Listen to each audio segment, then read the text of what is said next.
Hello, everybody. This is Dr. David Cole. It's Sunday, January 8th, the day before the first day of class for the spring term. Many of you will not be seeing this, I'm sure, till Monday, January 9th at the earliest. In any case, this is your announcement or your YouTube video for week 1 of Political Science 1013 for the spring 2023 term on the first 8-week schedule. I will try to get a video message out every weekend at about this time. So you'll have a YouTube video for every week of the course.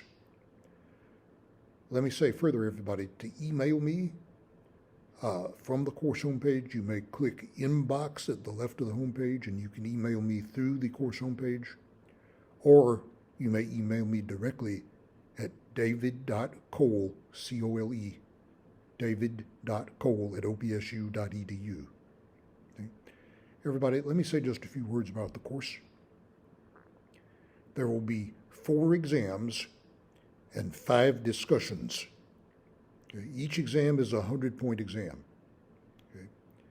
The 5 discussions will count 25 points each, and I'll count the best 4 out of 5. So that will be a 100-point grade like an exam. If you take part in all 5, you will receive a 25-point attendance bonus. So you may wish to take part in all 5, even though it's not really necessary to take part in more than 4 to get the 100-point discussion grade total. Okay, so that makes for 5 grades, plus a bonus for attendance, plus opportunities for extra credit may come up over the course of the term. But basically, there are 5 100-point grades, 4 exams, and a set of discussions. You may do a term paper to take the place of any of those grades except the final exam, which everyone must take and nobody can drop, and which counts for everybody. And I'll have more to say about the term paper in just a moment. So, 4 exams, 5 discussions, 1 100-point discussion grade, and 4 exams. 500 points for the term, and the term paper may take the place of one of those grades, any grade except the final exam. Everybody, it's an 8-week term. The term moves along pretty quickly. We don't have all that much time to get everything in. We're going to have an exam coming up on the 21st, Saturday, January 21st. So it will be here before you know it. And that will cover Units 1 and 2 of the course. Okay. Now, this basically consists of my class notes for Units 1 and Units 2. Okay, you'll find those in the modules area of the course website. And the notes, all the notes are in 3 formats. You can look at the PowerPoint presentation, or that presentation has been converted into a Microsoft Word file and a PDF. So whichever format you use, the content is identical, but it's all up there in 3 formats: PowerPoint, Microsoft Word, and PDF. Okay. Now, for each exam, you are asked to look at the class notes, and on top of that, there'll be generally 3 or 4 articles that you are asked to look at online, and some exam items will be based on those articles. Okay. They're objective exams, true, false, and multiple choice, mostly true, false, okay? Some multiple choice. 10 or 15 of the 50 will be based on these articles you're asked to look at online, and the rest on the class notes.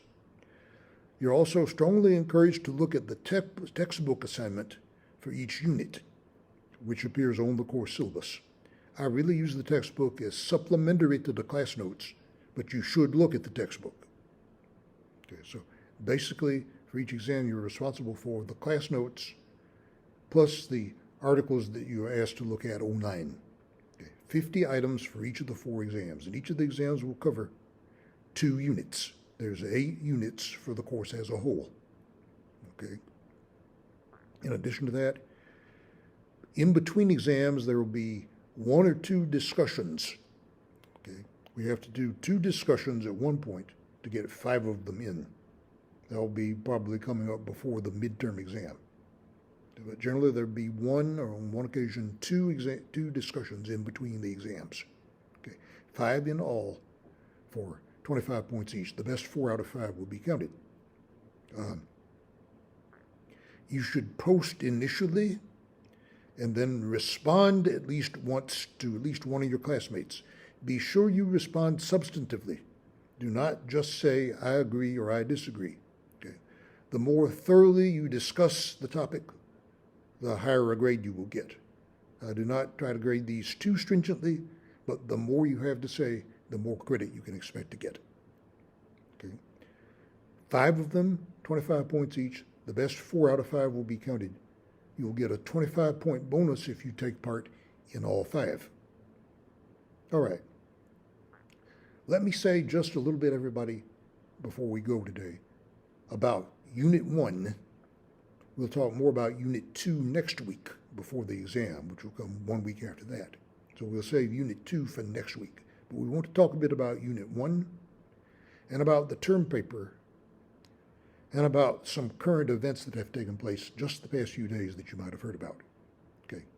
Now, Unit 1 is about political participation. I start out by talking about the concept of democracy. And this may open your eyes to some aspects of the concept of democracy you might not have been aware of. I think that's a good way to begin the course. Then we talk about various ways in which you can participate, all the way from voting to running for office yourself. And there are many things in between those two, you might say, in which you could take part in the political system. Voting itself is important because votes determine who gets to hold public office. In and of itself, though, the act of voting does not involve you all that intimately in the political system. There are other things that you could do, all the way up to running for public office. You may take part in conventional or unconventional means. Unconventional participation might involve protest behavior, which might or might not be violent. So take a look at the part of the section of the class notes that discusses unconventional participation. Then after that, the second half roughly of these class notes, we want to hone in on voting and elections in particular, because that's what determines how we decide who holds public office. And also, part of our claim to being democratic is that we let just about everybody vote, all adults just about, over the age of 18 with some exceptions, 18 or over with some exceptions. We look at the question of vote choice. How does the voter decide whether to vote for the Democrats or the Republicans or Trump or Biden, as the case may be in the particular election? And there are many things that influence that, as you will see. But before we get to vote choice, there's the question of why it is that some people vote and others do not. And some vote every chance they get, some vote only some of the time, and some vote not at all. That's the question of turnout rather than vote choice. It turns out that some people turn out to vote and others do not. And the voters and non-voters may not be the same kind of people, which could have significant implications for our system. So we look at the question of turnout before we get to vote choice, and that is pretty much it for Unit 1 of the course. All right, we'll say more about Unit 2 next week. That'll be the second unit that will be covered on your first exam on the 21st. Now, the term paper. You'll be sent a lengthy document describing the term paper assignment and giving you some information about some topics to help you get started with your research. Okay.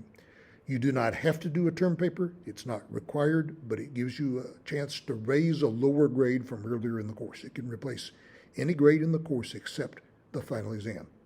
Now, I am putting some new term paper policies into effect for this term because there were some problems last term and going back before that, it so happens. I got some papers at the very last minute, the night before grades were due, and we need to avoid that because that makes it difficult for me to look at the papers with an appropriate time window to give them the treatment they deserve and get a grade on them. So grades will be due March 6th. The drop dead date for the term paper will be March 2nd, which is a Thursday. Grades are not due until the following week, the 6th, but the paper itself must be submitted Thursday the 2nd. Okay, let's see. The 6th would be a Monday. I need to have the papers by the Thursday before that, Thursday the 2nd, March 2nd, so that I can look at them, get them graded before grades are turned in. We'll not be able to accept a paper that comes in after Thursday, March 2nd. Okay, so that's the drop dead date for submitting a term paper. It must be in by March 2nd. Furthermore, 2 weeks before that, you must communicate with me about your choice of topic. You must email me, and I'll attempt to respond to your email and give you some advice about your particular topic that you may have chosen. Okay? But another way of putting this is, I can't accept any more last-minute term papers and no more rush jobs. You have to give yourself at least 2 weeks. So you must inform me of your choice of topic by Thursday, February 16th, and you must submit your paper by Thursday, March 2nd. Now, those are both drop-dead dates. I can't accept a paper after March 2nd, and I cannot accept a paper if I have not heard from you by February 16th. Okay? All right, so there'll be an announcement going out about that, and it's all on the syllabus which you will receive and which is up on the course website. So please be cognizant of all of that. It's a new set of policies beginning with the spring 2023 term, this term. The other thing, everybody, students will have heard that the midterm elections took place back in November. The new Congress met this past Tuesday, January 3rd, but students will have heard that it took 15 ballots to choose the Speaker of the House. The first time in 100 years that the Speaker had not been chosen on the first ballot. And that's very important to the House of Representatives because by their rules, they cannot transact any business until the Speaker is chosen. In fact, all the members had to wait to be sworn in until after the Speaker was duly elected. Until then, they were only representatives-elect. Well, you want to know what happened? Well, the House Republican Conference, which is the meeting of all Republicans in the House of Representatives, nominated Representative Kevin McCarthy of Bakersfield, California, as their candidate for Speaker.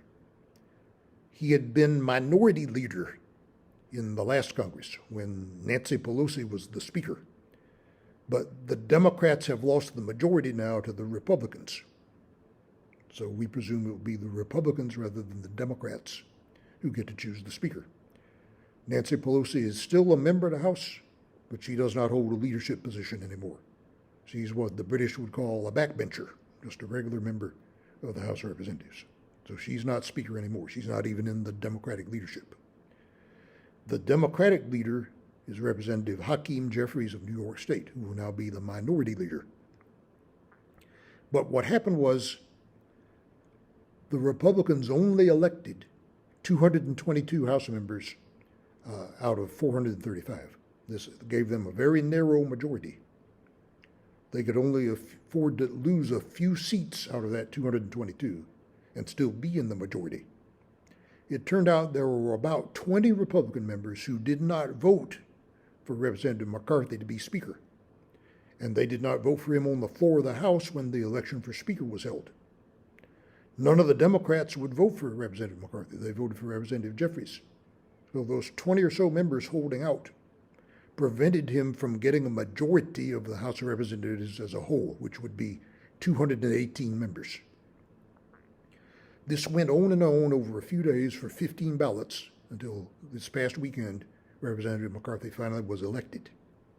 Now, why was he elected on the 15th ballot when he was not elected before? Well, what happened was, according to the reports we're getting, he agreed to some changes in the rules of the House of Representatives, which make the power of the office of Speaker of the House weaker overall. It makes the 435 individual members stronger and the Speaker not so strong. And it's thought that that will have some important implications going forward. Now, I need to hold off on what we're going to say about that for the time being because our unit on Congress is Unit 8, and it does not come until the very end of the course. But students will have heard about that unfolding just over the past few days, and I wanted to say just a word about everything that had happened. All right, everybody, you have your notes for Units 1 and 2 to look at I'll say a bit more about Unit 2 in my announcement a week from today, my video. Okay. You're going to get an announcement, you get an email with the material to be covered for the first exam on January 21st. And that will include links to 4, I believe, articles you'll be asked to look at online, in addition to the class notes. Furthermore, in a few days, we'll have a discussion, a threaded discussion.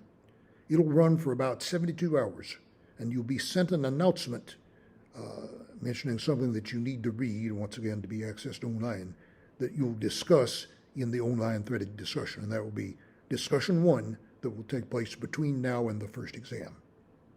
I expect to be getting all that material to you over the course of the day tomorrow, Monday the 9th, the first day of class. All right then.